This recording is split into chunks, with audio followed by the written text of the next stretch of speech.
আজি জিনিকিৰ বিয়াৰ তৃতীয় দিনাৰ অৰ্থাৎ অন্তিম দিনাৰ পাৰ্টি দিছে জয়সাগৰ পুখুৰী পাৰৰ হোটেল হেৰিটেজত।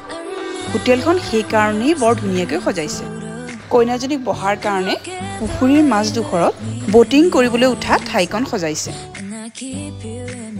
ইতিমধ্যে গেষ্টবিলাকো এজন দুজনকৈ আহি নিৰ্দিষ্ট ঠাইত বহিছেহি।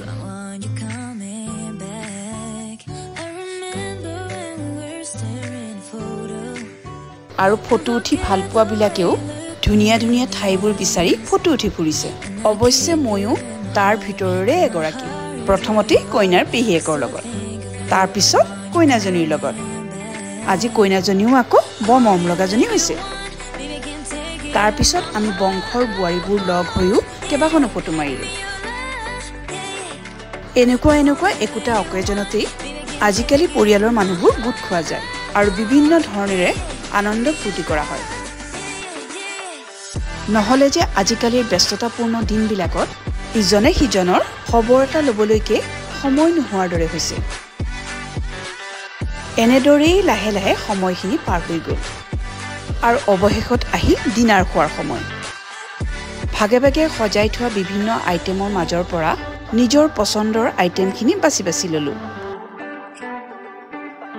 এইখিনিতে আকৌ আপোনালোকক কৈ থওঁ দেই, মোৰ ভিডিঅ'বোৰ চাই ভাল পালে লাইক আৰু কমেণ্ট কৰিবলৈ নাপাহৰিব দেই। আৰু যিসকলে নতুনকৈ চাইছে মোৰ চেনেলটো যেন ছাবস্ক্ৰাইব কৰিবলৈ নাপাহৰে।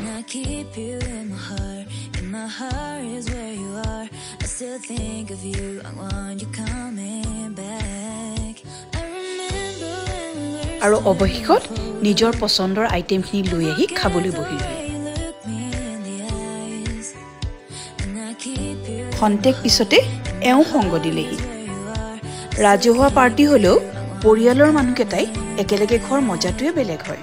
অলপ সময় সেইকণ মজাও ল'লোঁ।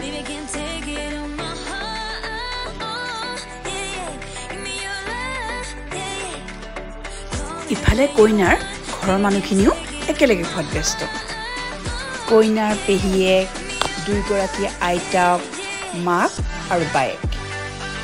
এনেদৰেই এসময়ত পাৰ্টিটো শেষ হ'ল আৰু আমিও ঘৰলৈ বুলি উভতিলোঁ। লগতে মোৰ ব্লগটো ইয়াতে শেষ কৰিলোঁ।